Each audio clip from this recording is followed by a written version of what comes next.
Hello दोस्तों, very good evening. Welcome to EW classes. This is Vashishth. आज हम class 11 physics का एक नया चैप्टर स्टार्ट होने जा रहे हैं, सर्कुलर मोशन। इसके पहले हमने फ्रिक्शन पढ़ा था, जिसमें हमने फ्रिक्शन के टाइप्स वगैरह सारा कुछ एकदम बहुत ही एक्सप्लेनेशन के साथ हमने पूरे चैप्टर को खत्म किया।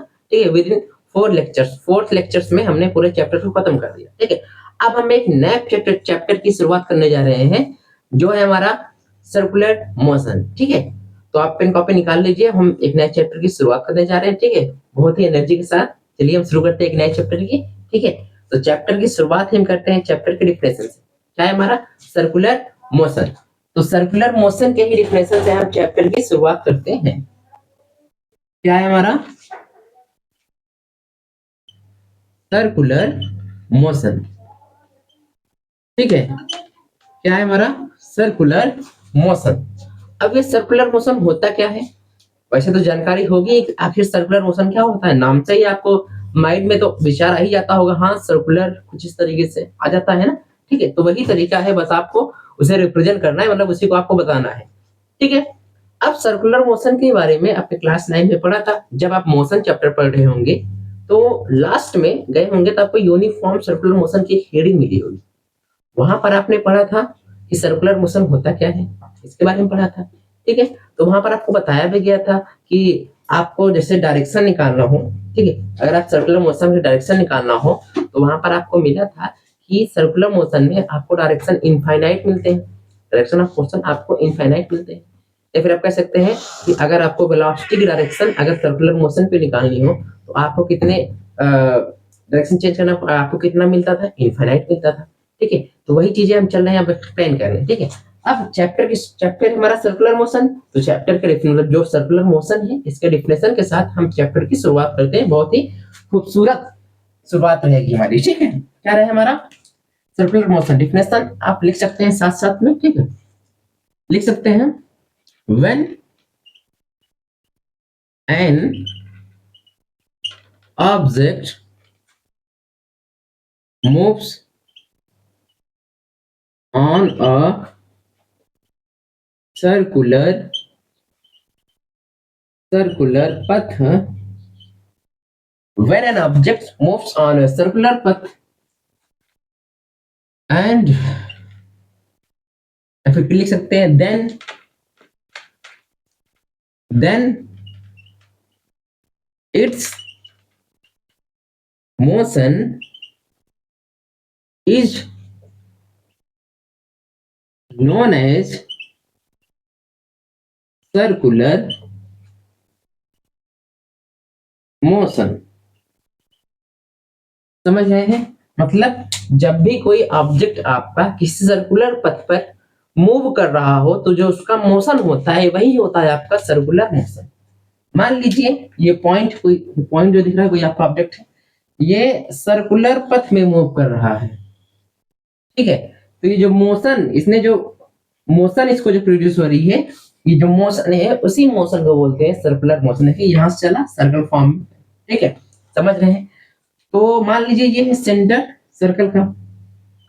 ठीक है, ये सेंटर है सर्कल का। तो सेंटर की तरफ एक फोर्स लगती है, सेंटर की तरफ एक फोर्स लगती है जिसको हम बोलते हैं सेंट्री सेंट्रीपिटल फोर्स। क्या बोलते हैं? Centripetal force. मतलब सर्कल के सेंटर की तरफ एक फोर्स लगती है जिसको हम बोलते हैं सेंट्रीपिटल फोर्स, और सेंटर से दूर एक फोर्स लगती है जिसको हम बोलते हैं सेंट्रीफ्यूगल फोर्स। क्या बोलते हैं? Centrifugal force. ठीक है, अब ये सेंट्रीपिटल फोर्स क्या होते हैं, सेंट्रीफ्यूगल फोर्स क्या होते हैं, इनके बारे में हम बाद में पढ़ेंगे। मतलब इसी चैप्टर में पढ़ेंगे, लेकिन एक्सप्लेन में इनके बारे में हम बाद में पढ़ेंगे। ठीक है, समझ रहे हैं? अभी मैं सिर्फ आपको बता दे रहा हूँ कब हमको सेंट्रीपिटल फोर्स मिलता है और कब हमको सेंट्रीफ्यूगल फोर्स मिलता है और कब कहाँ लगती है। वो है आपका सेंटर की टुवर्ड्स द सेंटर। अगर सेंटर की ओर जो फोर्स लग रही है वो होता है सेंट्रीपिटल फोर्स, और सेंट्रीफ्यूगल फोर्स ये सेंटर से दूर लगती है। सेंट्रीपिटल फोर्स जो होता है ये डायरेक्शन चेंज करने के लिए वर्क करता है। मतलब ये फोर्स लगने से डायरेक्शन चेंज होती लगातार, और सेंट्रीफ्यूगल फोर्स से वेलोसिटी चेंज हो रही है, समझ रहे हैं।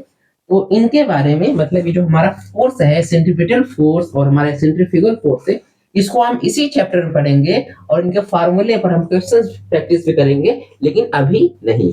अभी मैं सिर्फ आप इंट्रोडक्शन दे रहा हूँ सर्कुलर मोशन की, वहां पर कब हमको सेंट्रीपिटल फोर्स मिलेगा, कब हमको सेंट्रीफ्यूगल फोर्स मिलेगा, उसके बारे में हम आपको बता रहे हैं बस, ठीक है। बाकी पढ़ूंगा, मतलब हम आपको पढ़ाएंगे और आप पढ़ेंगे जरूर, ठीक है। आपको पढ़ाया जाएगा लेकिन ये बाद में पढ़ाया जाएगा, ठीक है, इसी चैप्टर में पढ़ाया जाएगा, ठीक। तो आप इसको नोट कर लीजिए, फिर हम आगे चलते हैं। ओके, नोट हो गया, चलिए। अब बात आती है डायरेक्शन की। डायरेक्शन की, अब सर्कुलर मोशन में अगर कोई ऑब्जेक्ट मूव कर रहा हो, अगर सर्कुलर मोशन में, सर्कुलर पथ पर कह सकते हैं, अगर किसी सर्कुलर पथ पर कोई ऑब्जेक्ट मूव कर रहा है तो वो अपने डायरेक्शन को इनफाइनाइट टाइम चेंज करता है, समझ रहे हैं। सर्कुलर मोशन में, ठीक है, जैसे ये आपका सर्कुलर मोशन था, तो सर्कुलर मोशन में जो कोई ऑब्जेक्ट होता, मान लीजिए आपका ऑब्जेक्ट ये है, ये आपका ऑब्जेक्ट है, अगर ये मूव कर रहा है सर्कुलर पथ पर, तो ये इनफाइनाइट टाइम्स, ये इनफाइनाइट टाइम्स अपने डायरेक्शन को चेंज कर रहा है, ठीक है, अपने डायरेक्शन को चेंज कर रहा है। कितने टाइम्स? इनफाइनाइट टाइम्स ये अपने डायरेक्शन को चेंज कर रहा है, ठीक है। अब अगर मैं आपसे पूछूं, सिंपल सा, ये क्लास 9 का कॉन्सेप्ट है जो आपको आपसे मैं पूछने चल रहा हूं, ठीक है। अगर ये कुछ ये शेप है आपकी, अगर कुछ आपकी ये शेप है, ठीक है, कुछ आपकी ये शेप है, समझ रहे हैं, ठीक। और मान लीजिए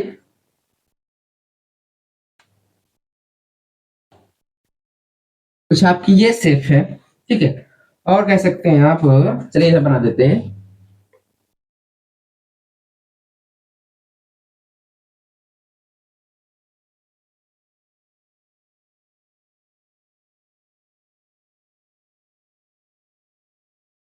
फेस बना, नहीं बना, फिर से बना देता हूं अच्छे से, ठीक है। मैं एकदम सीधे खड़े बनाऊंगा,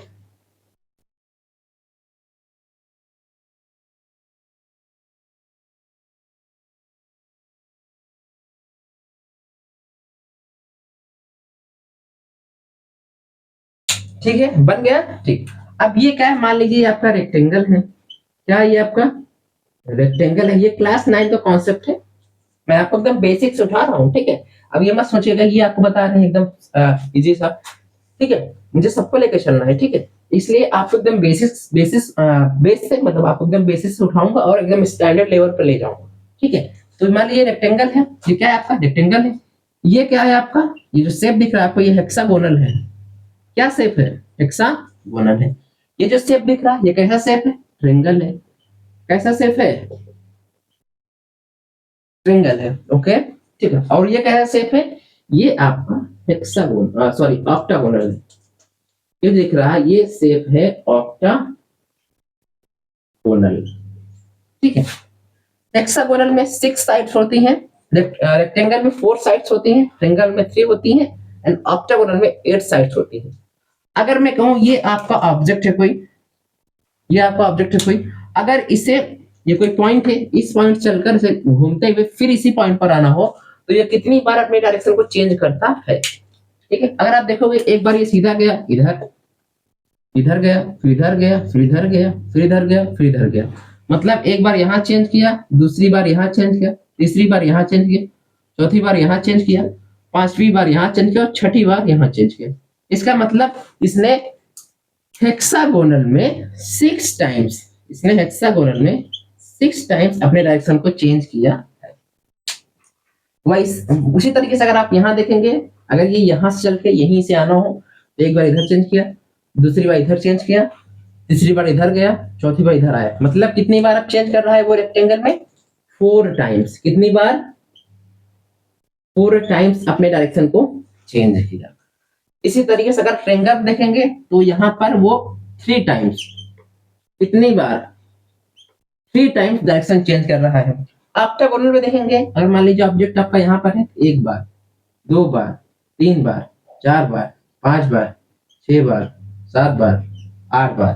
कितनी बार चेंज कर रहा है? 8 टाइम्स। कितनी बार? 8 टाइम्स अपने डायरेक्शन को चेंज कर रहा है। समझ रहे हैं? मतलब कोई अदर शेप हमने लिया तो वहां पर जो हमारा डायरेक्शन था उसको हम इस कहीं कहीं 8 टाइम्स, कहीं 4 टाइम्स, कहीं 3 टाइम्स, कहीं 6 टाइम्स हम चेंज कर रहे हैं। ठीक है, लेकिन जब बात आती हमारी सर्कुलर मोशन की, समझ रहे हैं, जब हमारी सर्कुलर मोशन की बात आती है तो सर्कुलर मोशन में हम क्या करते हैं? सर्कुलर मोशन में हम क्या करते हैं? जब हमारी सर्कुलर मोशन की बात आती है, जब सर्कुलर मोशन की बात आती है तो इसमें हम क्या करते हैं? अपने डायरेक्शन को इनफाइनाइट टाइम्स चेंज करते हैं, मतलब अनंत अनंत टाइम। इनफाइनाइट मतलब जो निश्चित ना हो, मतलब बढ़ता चला जाए। ठीक है, तो अगर मैं कहूं कि अगर ये आपका सर्कल खींचा गया है, सर्कल बनाया गया है, तो इनमें नंबर ऑफ पॉइंट्स कितने होंगे? अगर आप ढूंढोगे कितने पॉइंट्स है नंबर ऑफ, तो ढूंढोगे इस लाइन में, ये जो बना हुआ है आपका सर्कल फॉर्म में जो लाइन खींची हुई है, इसमें इनफाइनाइट नंबर ऑफ पॉइंट्स है। तो अगर इनफाइनाइट नंबर्स ऑफ पॉइंट्स हैं तो हर एक पॉइंट पर अगर आप टेंजेंट ड्रा करोगे तो वहां पर आपको डायरेक्शन मिलेगा, इसका सर्कुलर मोशन का डायरेक्शन मिलेगा। ठीक है, तो इस सर्कल पथ पर अगर इनफाइनाइट टाइम पॉइंट्स हैं तो आपको इनफाइनाइट टाइम्स टेंजेंट मिलेगा। तो अगर आपको इनफाइनाइट टाइम्स टेंजेंट मिल रहा है, इसका मतलब डायरेक्शन भी आपको इनफाइनाइट टाइम्स मिल रही है। डायरेक्शन निकालना हो तो आप टेंजेंट ड्रा करो, ये ड्रा, सॉरी ये नीचे ड्रा हो गया। ठीक है,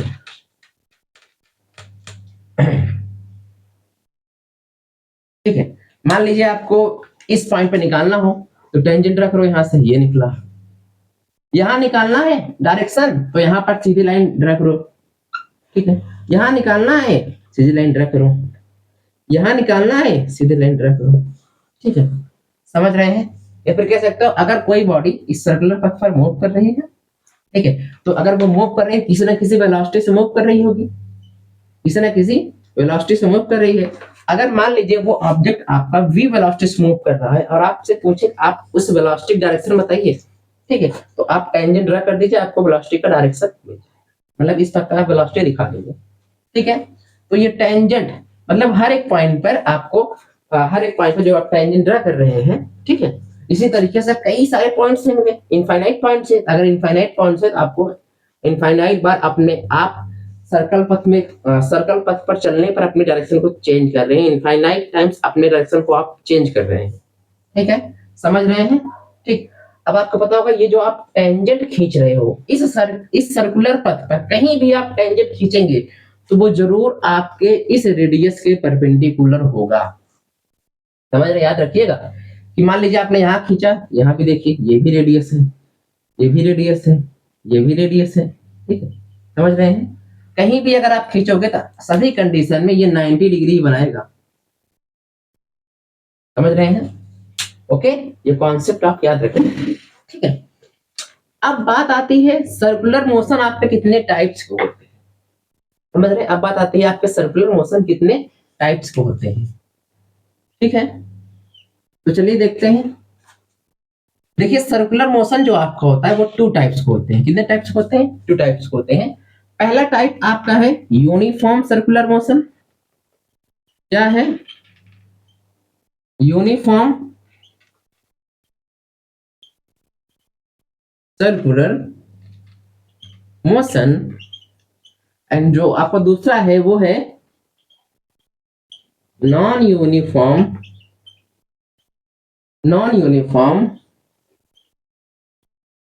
सर्कुलर मोशन। पहला क्या है? यूनिफॉर्म सर्कुलर मोशन और दूसरा क्या है? Non uniform circular motion. ये 2 टाइप्स होते हैं आपके सर्कुलर मोशन। ठीक है, अब बात आती है आपके यूनिफॉर्म सर्कुलर मोशन क्या होते हैं और नॉन यूनिफॉर्म सर्कुलर मोशन आपके होते क्या है। ठीक है, अब डिफिनेशन हम नहीं लिखाएंगे, बारे में बता दे रहा हूँ। ठीक है, थोड़ी क्लासेस के आप कहे नहीं कि सब कुछ लिखवाया ही जाए। ठीक है, मैंने आपको सर्कुलर मोशन तो लिखवा दिया डिफिनेशन, बाकी इनके बारे में आपको जरूर बता दूंगा। ठीक है, तो uniform circular motion and non uniform circular motion आपका होता है क्या है। ठीक है, मान लीजिए ये आपका कोई सर्कुलर पथ है, बना सर्कल? नहीं बना, इसे ट्राई करते हैं, इसे ट्राई करते हैं। ओके,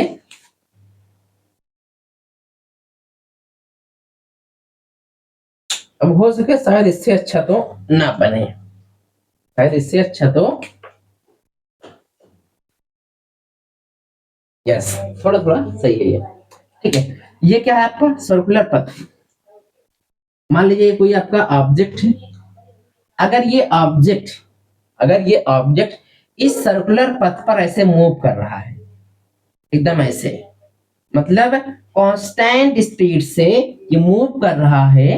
देखिए इसकी स्पीड चेंज नहीं हो रही है ना समय के साथ, जितनी स्पीड है वही। आपसे मैं पूछूं यूनिफॉर्म स्पीड क्या होता है, तो आप कहोगे कि समय के साथ उसके स्पीड में चेंज ना आए तो भाई होता है यूनिफॉर्म स्पीड। तो आप देखो जो मैं अभी चल रहा हूं, ये ऑब्जेक्ट है मान लीजिए आपका, तो समय के साथ इसके स्पीड में चेंजिंग नहीं आ रहा है। तो अगर कोई ऑब्जेक्ट सर्कुलर पथ पर कांस्टेंट स्पीड से मूव कर रहा हो, तो वो जो मोशन मिलता है वो होता है हमारा यूनिफॉर्म सर्कुलर मोशन। मतलब हमारा कोई ऑब्जेक्ट कांस्टेंट स्पीड से अगर मूव करता है तो हमको मिलता है यूनिफॉर्म सर्कुलर मोशन। मतलब आप कह सकते हो कि जो आपका स्पीड होता है, जो आपका स्पीड होता है वो क्या होता है, कांस्टेंट होता है। क्या होता है, कांस्टेंट होता है। समझ रहे हैं, स्पीड आपका क्या होता है, कांस्टेंट होता है।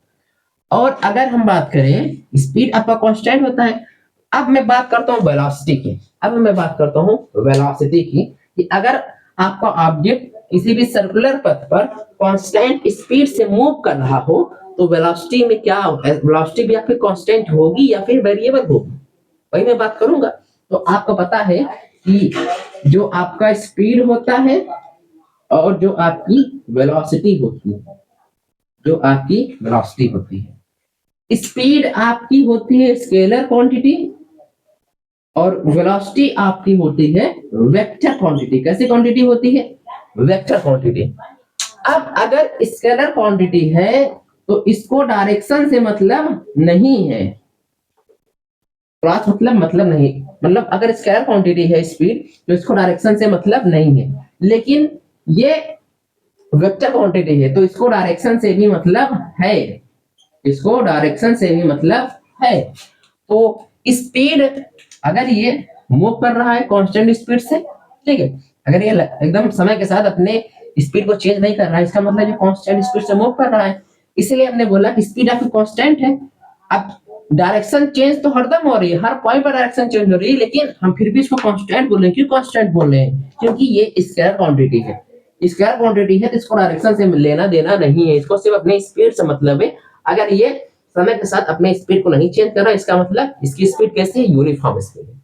ठीक है, स्पीड क्या है, कांस्टेंट है। लेकिन वेलोसिटी की बात आए, वेलोसिटी की बात आए तो वेलोसिटी आपका क्या है, कांस्टेंट नहीं है, क्योंकि वेलोसिटी आपकी वेक्टर क्वांटिटी है, तो इसको डायरेक्शन से मतलब है। तो अभी आपने इसके पहले पढ़ा था, किसी भी सर्कुलर पथ पर कोई भी ऑब्जेक्ट अगर मूव करता है तो वो इनफाइनाइट टाइम्स अपने डायरेक्शन को लगातार चेंज कर रहा है।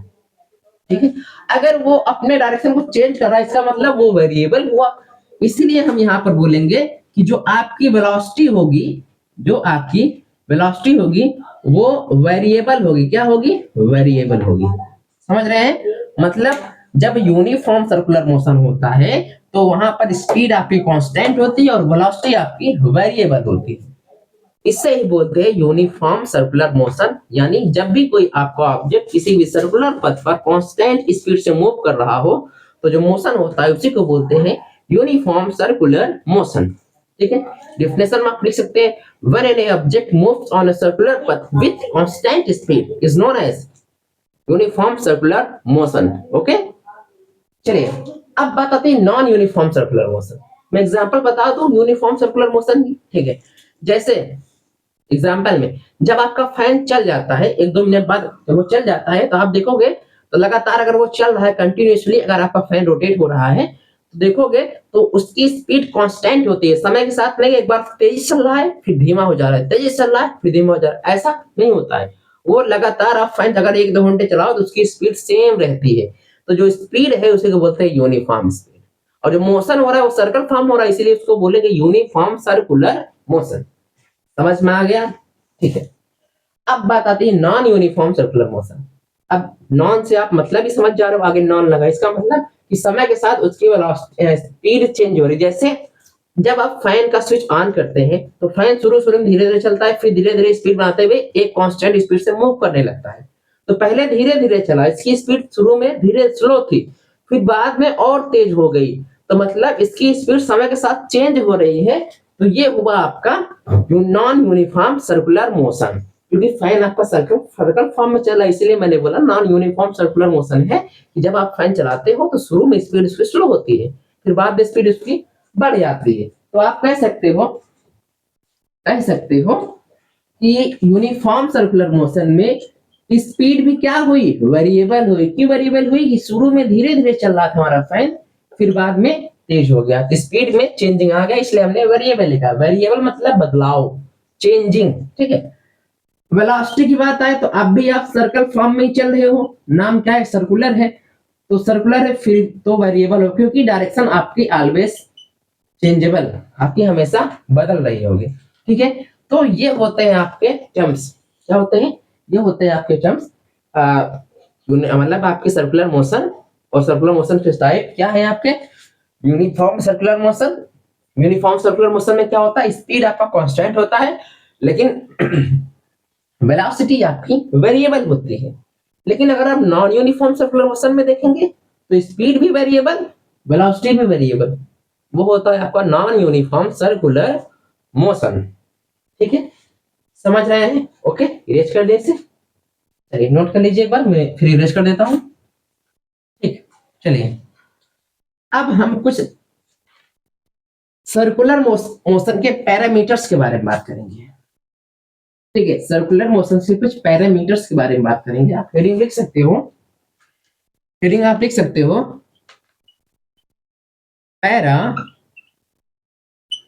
पैरामीटर्स ऑफ सर्कुलर मोशन, ठीक है। समझ रहे हैं। तो पैरामीटर्स आपके क्या होते हैं, जैसे कह सकते हो एवरेज, सॉरी, कह सकते हैं आप angular, angular displacement, angular displacement. दूसरा आप कह सकते हैं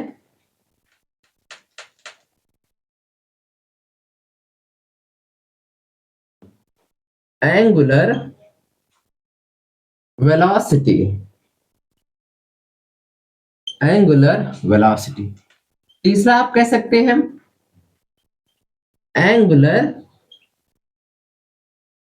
एंगुलर एक्सीलरेशन, एंगुलर एक्सीलरेशन, ठीक है। ये है पैरामीटर्स आपके सर्कुलर मोशन का। पैरामीटर्स मतलब ऐसे मेजर करने के लिए क्या क्या मेजर कर सकते हैं, ठीक है। तो पैरामीटर्स हैं आपके सर्कुलर मोशन के। तो आप कह सकते हैं एंगुलर डिस्प्लेसमेंट को हम डिनोट करते हैं, या फिर इसको, इसका सिंबल जो है वो क्या है हमारा, थीटा। और एंगुलर वेलोसिटी को हम ओमेगा से दिखाते हैं, ये है। एंगुलर एक्सेलरेशन को हम दिखाते हैं अल्फा से, किसे दिखाते हैं, अल्फा से। तो ये है आपके पैरामीटर्स ऑफ सर्कुलर मोशन। तो हम इन पर एक एक टर्म्स के बारे में बात करेंगे, फिर न्यूमेरिकल सॉल्व करते हुए अदर अदर टर्म्स पर हम चलेंगे, ठीक है। तो आप इसका स्क्रीनशॉट ले लीजिए, फिर हम स्टार्ट करते हैं एंगुलर डिस्प्लेसमेंट, ओके। हो गया, चलिए। जो फर्स्ट हमारा है वो हमारा है एंगुलर डिस्प्लेसमेंट। क्या है हमारा, एंगुलर डिस्प्लेसमेंट। डिफिनेशन को कहिए लिखवा थे, लिख लीजिए, ठीक है। लिख लीजिए, चेंज इन दी, देखिए अभी तक आप जब मोशन इन प्लेन और मोशन इन प्लेन आप जब पढ़े थे, मोशन इन स्ट्रेट लाइन पढ़े थे, तो वहां पर आपने पढ़ा था सिर्फ डिस्प्लेसमेंट या फिर लीनियर डिस्प्लेसमेंट, इसके बारे में पढ़ा था। जो आप डिफिनेशन दे रहे थे, shortest distance between initial point and final point is known as displacement, यही डिफिनेशन आप देते थे, ठीक है। अब ये एक नया टर्म्स है एंगुलर डिस्प्लेसमेंट, इसलिए हम इसकी डिफिनेशन लिखवा दे रहे हैं आपको, ठीक है। The change in the position, change in the position of object as its rotates. समझ रहे हैं? ये है आपकी एंगुलर डिस्प्लेसमेंट की डिफिनेशन। मतलब जब आप किसी चीज को रोटेट कर रहे हो, जब आप किसी चीज को रोटेट कर रहे हो, जैसे अगर मैं कहूं कि इसके अंदर कोई डिस्क, ठीक है, इसके अंदर कोई डिस्क, जैसे जैसे मान लीजिए एग्जाम्पल में ये जैसे बुक है आपकी, ये आपकी बुक है, इसको आप इसमें होल्ड करके ऐसे बीच में से डाल दीजिए, ऐसे निकल आइए बाहर से। तो जब आप इसको रोटेट करते हैं, देखो ये ऐसे घुमाओगे तो नाचेगा ऐसे करके ना, तो ये रोटेट हो रहा है। क्या हो रहा है? रोटेट हो रहा है, उसे बोल रहे हैं। तो क्या कह सकते हैं? Change in position of the object as it rotate. जब हम किसी भी ऑब्जेक्ट को रोटेट करते हैं तो उसके पोजीशन में जो चेंजिंग आती है उसी को बोलते हैं एंगुलर डिस्प्लेसमेंट। ओके, और क्या पॉइंट्स आप लिख सकते हैं? और लिख सकते हैं आप कि एसआई यूनिट ऑफ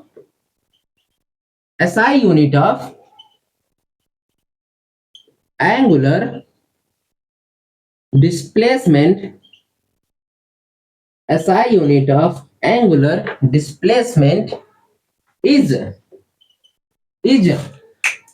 रेडियन। क्या होता है? रेडियन। क्या होता है? रेडियन। देखिए थीटा, एंगुलर डिस्प्लेसमेंट, ये क्या है? थीटा। थीटा मतलब यानी एंगल। एंगल की जो यूनिट होती है वो क्या होती है? रेडियन। क्या होती है? रेडियन, जिसको हम रेड से दिखाते हैं, RAD से, रेड से दिखाते हैं। ठीक है, फिर हम बात कर लेते हैं इसके डायमेंशन के बारे में, क्योंकि नया कॉन्सेप्ट है, डायमेंशन के बारे में जान लीजिए। लिख सकते हैं आप एंगुलर डिस्प्लेसमेंट इज डायमेंशनलेस। मतलब जो आपका एंगुलर डिस्प्लेसमेंट होता है यानी थीटा, वो क्या होता है? डायमेंशनलेस। यानी क्या लिख सकते हो? M0, L0, T0, ये आप लिख सकते हैं। ठीक है, तो ये थे आपके एंगुलर डिस्प्लेसमेंट के डिफिनेशन और कुछ पॉइंट्स हैं या फिर यूनिट वगैरह, साई यूनिट वगैरह, और आपके इनका डायमेंशन क्या होता है। ठीक है, समझिए। अगर आपसे कोई पूछा कि एंगुलर डिस्प्लेसमेंट क्या होगा तो आप बता दीजिएगा कि जब भी किसी ऑब्जेक्ट को हम रोटेट करते हैं तो जो उसका वो उसके पोजीशन में जो चेंज आता है वही होता है हमारा एंगुलर डिस्प्लेसमेंट। ठीक है, अगर आपसे कोई पूछ लिया उसकी एसआई यूनिट बताइए, आप बताएंगे रेडियन, जिसे हम बोलते हैं रेड, RAD। ठीक है, और डायमेंशन की बात करते हैं, आप बोल दीजिए उसका कोई भी डायमेंशन नहीं होता है, उससे हम डायमेंशनलेस कंसीडर करते हैं। ठीक है, तो ये थे आपके एंगुलर डिस्प्लेसमेंट के बारे में। तो जो अभी आप ये डिफिनेशन लिखो इसे हम समझा देते हैं। ठीक है, मान लीजिए अब ये जो एंगुलर डिस्प्लेसमेंट पार्ट है ये सर्कुलर मोशन के पैरामीटर्स है, तो चलिए उसी टर्म्स के बारे में देखते हैं।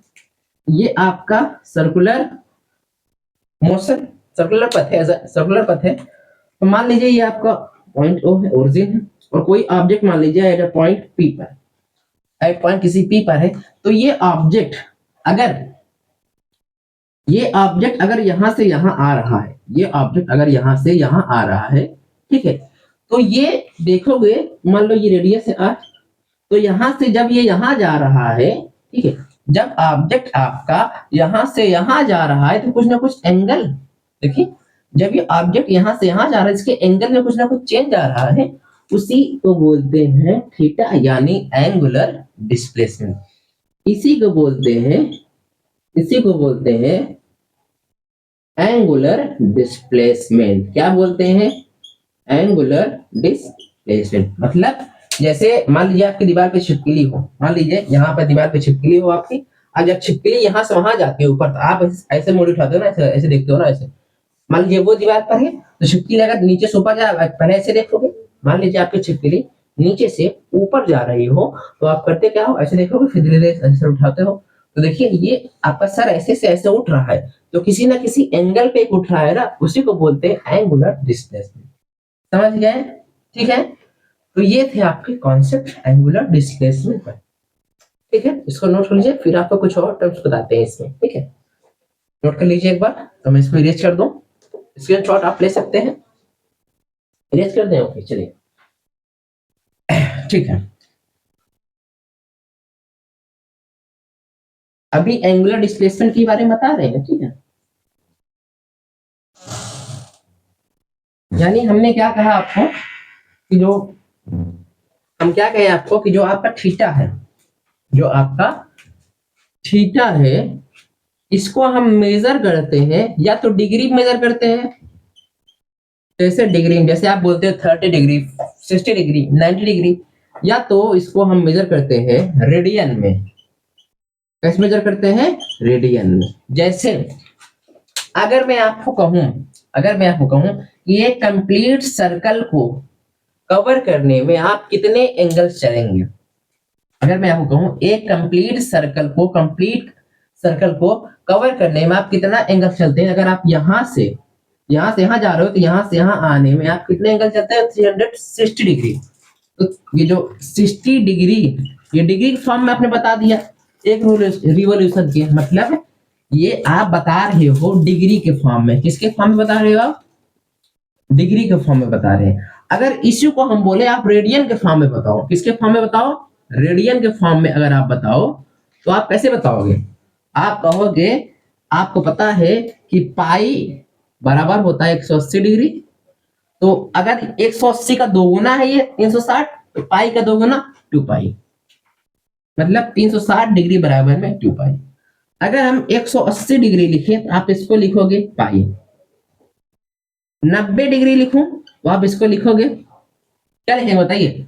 पाई बाई में 2। अगर मैं 60 डिग्री लिखूं तो आप क्या लिखेंगे? पाई बाई में 3।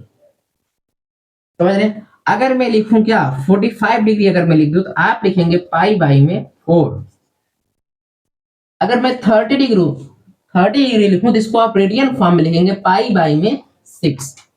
ठीक है, तो इस फॉर्म में आप इसको लिखेंगे।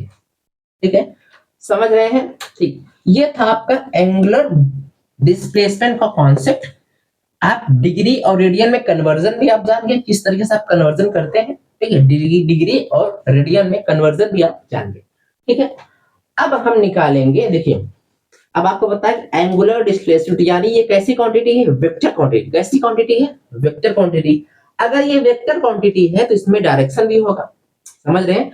अगर ये आपकी वेक्टर क्वांटिटी है तो इसमें डायरेक्शन भी जरूर होगा। ठीक है, अब वो डायरेक्शन हम कैसे निकालेंगे? इसका आप स्क्रीनशॉट ले लीजिए। ठीक है, हो गया। चलिए अब हम एंगुलर डिस्प्लेसमेंट का डायरेक्शन कैसे निकालेंगे, समझ रहे हैं? तो आप लिख सकते हैं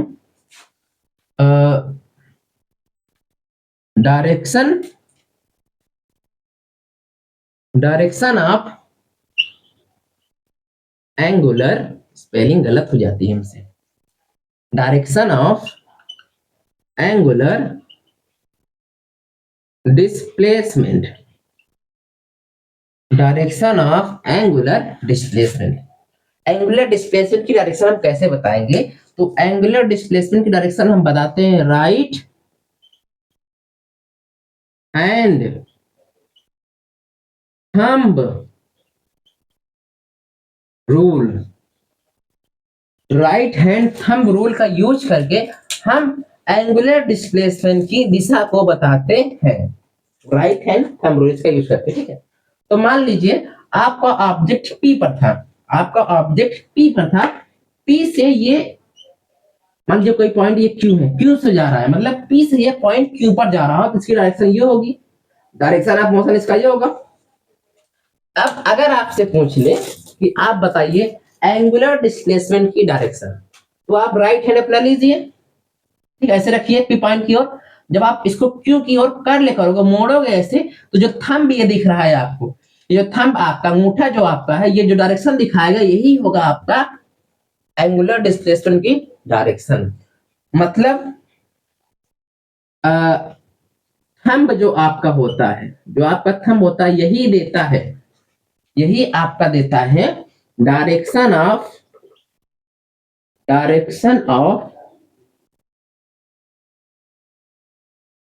एंगुलर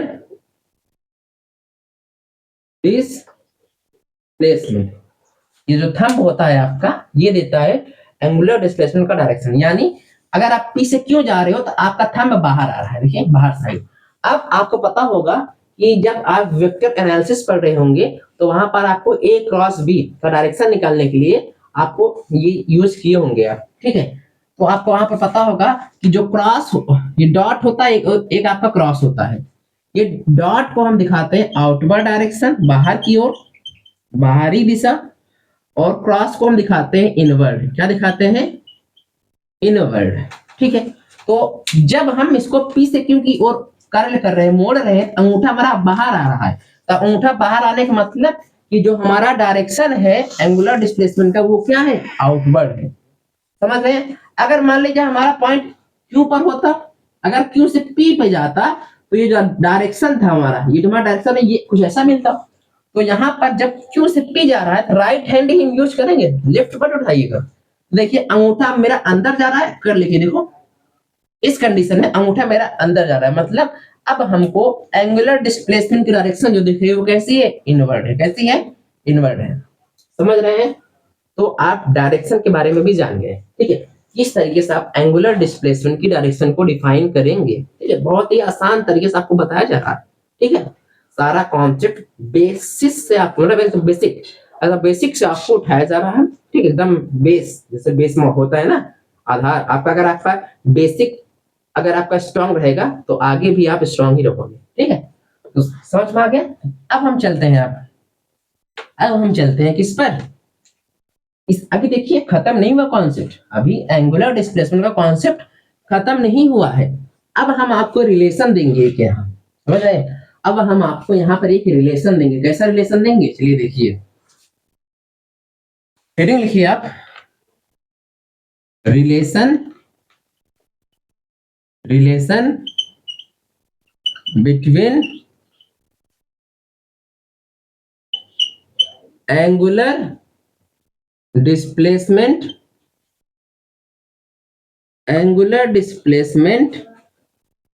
एंड, वो देखो मैं दिख रहा है नहीं आपको, मैं पढ़ाए जा रहा हूं ऐसे।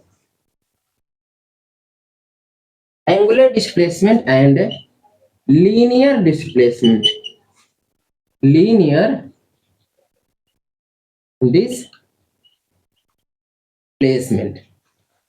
एंगुलर डिस्प्लेसमेंट को हम किससे दिखाते हैं?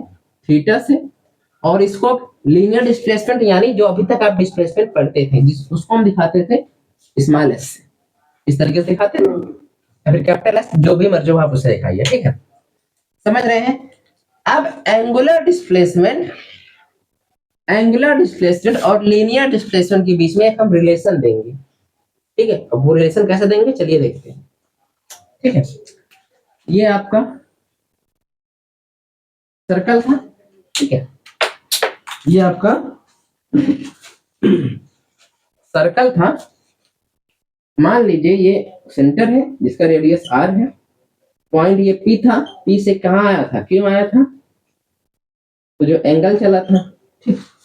तो जब ये P से क्यों जा रहा है, ये जो रास्ता आपको दिख रहा है इसी को बोलते हैं लीनियर डिस्प्लेसमेंट, यानी S। ये क्या है आपका? Linear displacement. और जो एंगल के साथ जा रहा है इसको बोलेंगे एंगुलर डिस्प्लेसमेंट, यानी थीटा। समझ रहे हैं? ये पथ जो ये देखिए, ये लाइन ही आपका है लीनियर डिस्प्लेसमेंट। लाइन के ना इधर से मतलब ना लाइन के उधर से मतलब, आपको सिर्फ इस लाइन से मतलब है, इसलिए लीनियर मतलब सीधा स्ट्रेट, ठीक है। ये जो आपका ये डिस्प्लेसमेंट जो है यहाँ से यहाँ तक का जो है वो क्या है? लीनियर डिस्प्लेसमेंट, ठीक है। समझ रहे हैं? अब एंगुलर डिस्प्लेसमेंट और लीनियर डिस्प्लेसमेंट का एक हम आपको क्या देंगे? रिलेशन देंगे, ठीक है। कैसे देंगे चलिए देखते हैं, ठीक। अब आप देखोगे, अगर आप देखोगे, ये मान लीजिए आपका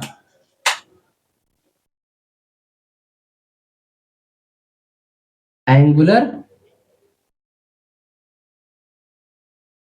डिस्प्लेसमेंट हो और ये मान लीजिए आपका लीनियर डिस्प्लेसमेंट हो।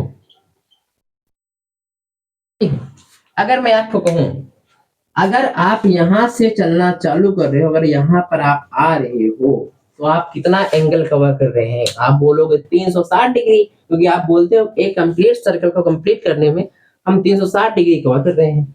तो अगर उसी 360 डिग्री को रेडियन के फॉर्म में हम लिखें, आप लिखोगे 2 पाई। क्या लिखोगे? 2 पाई। और अगर आप एंगुलर डिस्प्लेसमेंट में 2 पाई कवर कर रहे हैं एक सर्कल को कंप्लीट करने में, तो लेटरल डिस्प्लेसमेंट यानी लेटरल डिस्टेंस को एक सर्कल को कंप्लीट होने में कितना डिस्टेंस होता है? सरकमफ्रेंस ऑफ सर्कल यानी 2 पाई आर। मतलब एक सर्कल की जो लेंथ होती है या फिर जो सरकमफ्रेंस ऑफ सर्कल होता है वो क्या होता है? 2 पाई आर। तो P से P तक का lateral displacement sorry linear displacement आपको मिलेगा, क्या मिलेगा? 2 पाई आर। ठीक है। अगर आप ये रेडियन है, 2 पाई रेडियन है। अगर 1 रेडियन की बात करेंगे तो 2 पाई आर डिवाइड बाई 2 पाई। तो 2 पाई से 2 पाई कैंसिल, यानी 1 रेडियन। 1 रेडियन, ठीक है, यानी कि 1 रेडियन आपका डिनोट कर रहा है आर को। 1 रेडियन का 1 रेडियन डिनोट कर रहा है आर को, तो थीटा रेडियन डिनोट करेगा थीटा आर को। थीटा रेडियन डिनोट करेगा थीटा आर को। ठीक है, समझ रहे? ये तो समझ में आया ना। अगर 1 रेडियन आर को डिनोट कर रहा है तो अगर थीटा से इधर मल्टीप्लाई करें इधर मल्टीप्लाई करें तो थीटा रेडियन आपको देगा थीटा आर। ठीक है। अब जो थीटा आप अगर यहां से यहां तक थीटा चले तो आपका लीनियर डिस्प्लेसमेंट क्या होगा? एस होगा। जो आप यहां से यहां तक चले हो थीटा में, वही तो यहां से यहां तक होगा। मतलब आप इसको लिख सकते हो, आप लिख सकते हो थीटा बराबर में लिख सकते हैं कि एस बराबर में क्या हो जाएगा? Theta r. क्या हो जाएगा? थीटा आर, क्योंकि थीटा देखिए थीटा यानी थीटा आर, तो थीटा जगह आप लिख सकते हो एस। तो एस बराबर में क्यू, सॉरी ये क्यू नहीं है, थीटा है। क्या है? Q, theta r. तो यहां से आप लिख सकते हो, ठीक है, थीटा बराबर आप लिख सकते हैं एस बाई में आर। ये देखिए थीटा क्या है आपका? थीटा क्या है आपका? थीटा है आपका एंगुलर डिस्प्लेसमेंट। ये एस क्या है आपका? Linear displacement. तो आपने इन दोनों के बीच में एक रिलेशन देख लिया। अब इस रिलेशन को आप याद रखिएगा, इसका यूज होगा, इसका यूज होगा। ठीक है, समझ में आया? इसको आप नोट कर लीजिए। ओके, नोट कर लीजिए। ओके, नोट हो गया।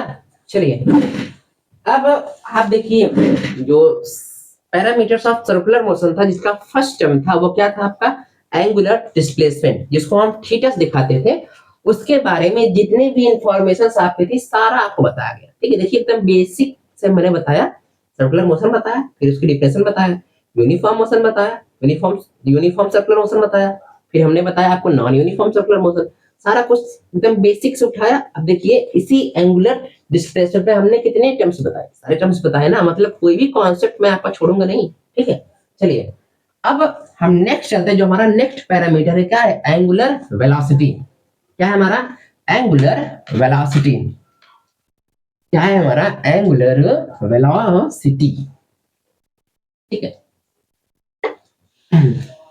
ओके, हेडिंग लगाइए।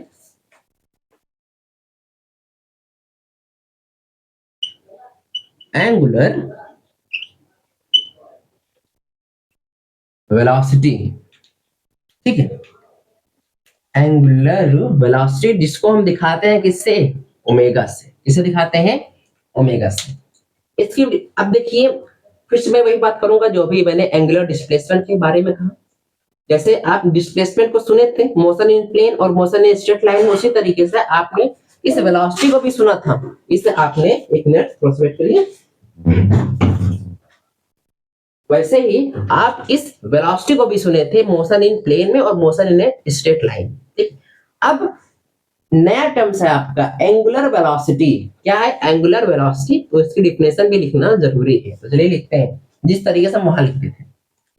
आप लिख सकते हो रेट ऑफ चेंज ऑफ, जब आप वेलोसिटी की डिफिनेशन लिखते थे आप बोलते थे rate of change of displacement is known as velocity. तो अब आप यहां बोलोगे rate of change of angular displacement. वहां पर डिस्प्लेसमेंट, यहां पे क्या हो जाएगा? Angular displacement. एंगुलर डिस्प्लेसमेंट आगे is known as angular velocity. मतलब rate of change of angular displacement is known as velocity, यानी कि समय के साथ जो एंगुलर डिस्प्लेसमेंट में चेंज आ रहा है वही होता है वेलोसिटी। क्या होता है? एंगुलर वेलोसिटी, सॉरी, मतलब टाइम के साथ, समय के साथ जो एंगुलर डिस्प्लेसमेंट में चेंज आ रहा है उसी को बोलते हैं एंगुलर वेलोसिटी। फिर आप लिख सकते हो SI यूनिट ऑफ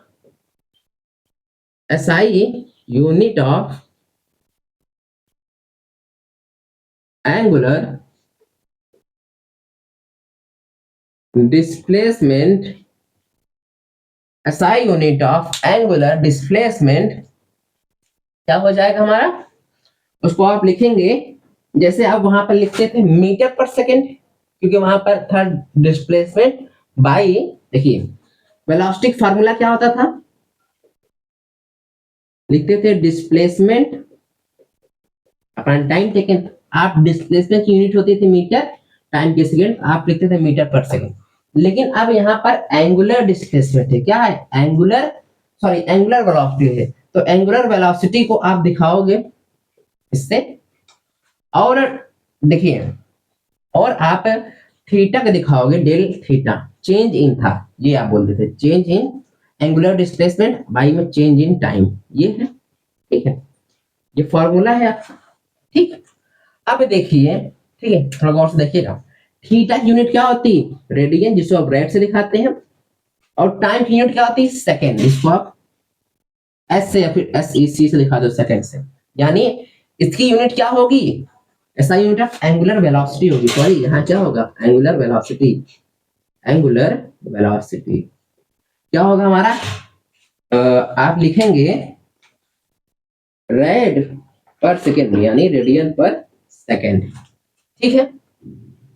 अब एक और देख लीजिए, ठीक, एक और देख लीजिए,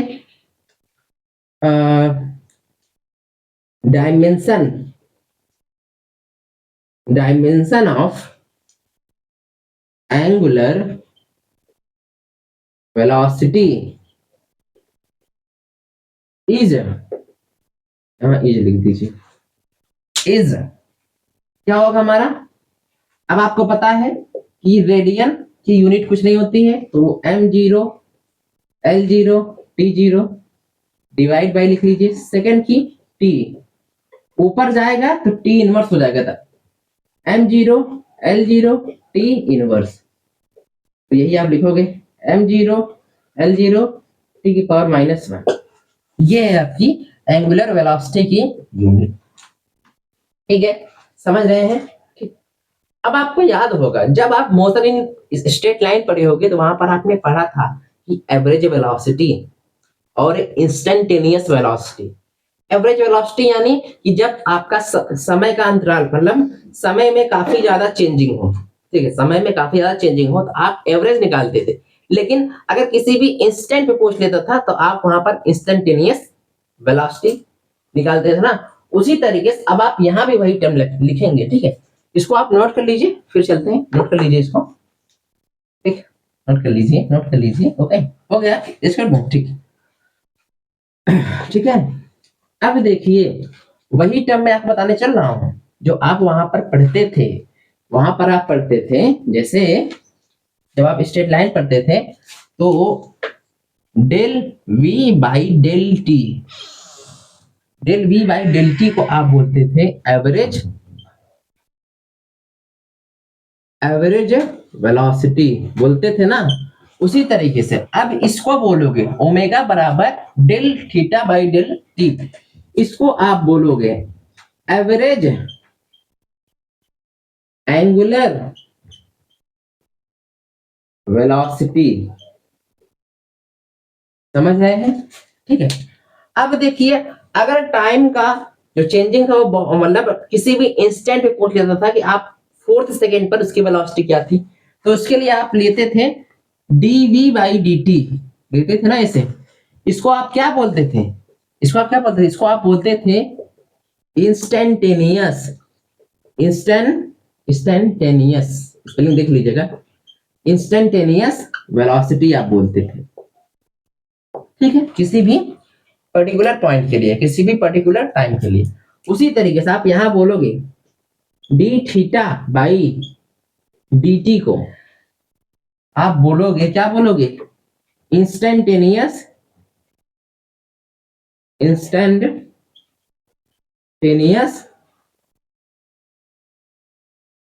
एंगुलर वेलोसिटी।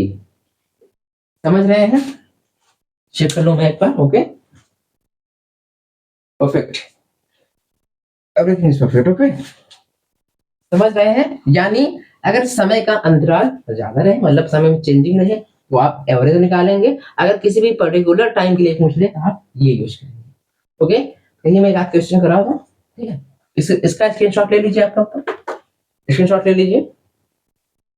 ले लिए? ओके, इरेज करता हूं, ठीक है? ये फॉर्मूले का यूज है, इसलिए मान लीजिए आप क्वेश्चन दे दो मैं, ठीक है? आपको मैं क्वेश्चन दे दूं, if question number first, if angular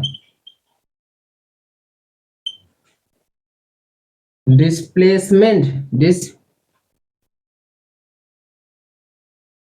if angular displacement of an object is t square plus में 2t प्लस में 4। देखो दिख रहा है सभी को? चलो है, प्लस नहीं दिख रहा है। Okay, fine. Okay, angular displacement किसी भी ऑब्जेक्ट का आपको 3t स्क्वायर प्लस में 2t प्लस 4 दिया गया है। देन फाइंड एवरेज, सॉरी बोल दिया पहले में, नहीं। देन फाइंड, क्या बोलना है हमको? देन फाइंड एंगुलर बोलना पड़ेगा। Then find angular velocity in 5 second, in 5 second. Question क्या है आपका कि अगर आपको एंगुलर वेलोसिटी किसी भी ऑब्जेक्ट का दिया गया है, सॉरी एंगुलर डिस्प्लेसमेंट किसी भी ऑब्जेक्ट का आपको दिया गया है 3t square plus 2t plus 4 दिया गया है, तो उस ऑब्जेक्ट का आपको एंगुलर वेलोसिटी बताना है जब 5 सेकेंड में उस ऑब्जेक्ट का एंगुलर वेलोसिटी क्या होगा। तो 5 सेकेंड में, 5 सेकेंड में पूछ रहा है, यानी टाइम का 0 से 5, कभी भी टाइम 0 हुआ होगा तभी तो 5 हुआ, तो 0 से 5 के बीच में एंगुलर वेलोसिटी पूछ रहा है, यानी चेंज पूछ रहा है, यानी एवरेज ये पूछ रहा है, चेंज यानी एवरेज एंगुलर वेलोसिटी। तो आप ये फार्मूला यूज करेंगे, क्या लिखेंगे? W बराबर del theta by del t. समझ रहे हैं? ठीक है, तो आप इसका यूज करेंगे, रेज कर दे रहा हूं इसे, ठीक है? आप इसको लिखोगे, इसका मतलब होता है चेंज इन एंगुलर डिस्प्लेसमेंट, तो आप लिखोगे W यानी angular velocity, theta in 5 second minus theta in 0 second by T2 लिख सकते हैं आप, T2 फिर लिख सकते हो T5 माइनस में T0। जब 0 सेकेंड था टाइम 0 था ही ना, ठीक है? तो यहां पर देखोगे आप थीटा 5 सेकेंड में, तो अगर ये 3t स्क्वायर प्लस में 2t है प्लस 4 है, तो टाइम क्या है? 5 सेकेंड है, तो 5 का स्क्वायर 25, 25 लिखिए, 3 इंटू में 5 का स्क्वायर प्लस में 2 इंटू में 5 प्लस 4, 5 5 25, 25 3 जा 75 प्लस 2 5 जा 10 प्लस 4 ऐड करिए, आपको 89 मिलेगा। कितना मिलेगा? 89। तो 89 माइनस में टाइम एट 0, 0 अगर यहाँ 0 पुट करेंगे तो 3 इंटू में 0 का स्क्वायर प्लस में 2 इंटू में 0 प्लस 4, ये पूरा टर्म 0, ये भी 0, सिर्फ 4 बचा। क्या बचा? 4 डिवाइड बाई टाइम 5 5 लिखिए माइनस में 0, ये 85 आपको मिला, ये 5 मिला, डिवाइड करिए 17, ये ओमेगा यानी क्या? Angular velocity. यूनिट क्या होगी? रेड पर सेकेंड। तो देखिए अगर समय का अंतराल मतलब चेंज दिया हो, इन लिखा हो कि 5 सेकेंड में उसकी एंगुलर वेलोसिटी क्या होगी, तो आप ये फार्मूला यूज करोगे। मान लीजिए यही सेम क्वेश्चन, इसको नोट कर लीजिए, नोट कर लीजिए इसको, ठीक है?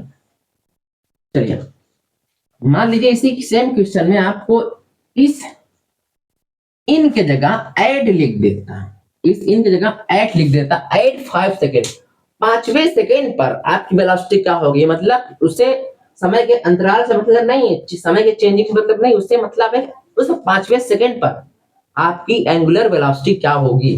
तो जब किसी भी इंस्टेंट पूछ रहा है तो आप फार्मूला लगाओगे, कौन सा फार्मूला लगाओगे, सेकेंड वाला, ओमेगा बराबर में D theta by D T, ये यूज करेंगे आप, समझ रहे हैं। तो फार्मूला ओमेगा लिखिए, इसमें आपको डिफरेंशिएट करना आना चाहिए। अगर आप ये चैप्टर पढ़ रहे हैं तो आपको डिफरेंशिएशन इंटीग्रेशन आना चाहिए। अगर आपको डिफरेंशिएशन इंटीग्रेशन नहीं आ रहा है तो यूट्यूब पर आप टाइप करिए डिफरेंशिएशन बाय ईसाबिल या फिर बाय वशिष्ठ, आपको मिल जाएगा। इंटीग्रेशन का भी वीडियो आपको वहां पर मिल जाएगा, ठीक है। थीटा क्या है आपका, ये थीटा यानी एंगुलर डिस्प्लेसमेंट ही आपका थीटा है। तो ये आपको दिया गया है, क्या है, 3t² प्लस 2t प्लस 4, यही है।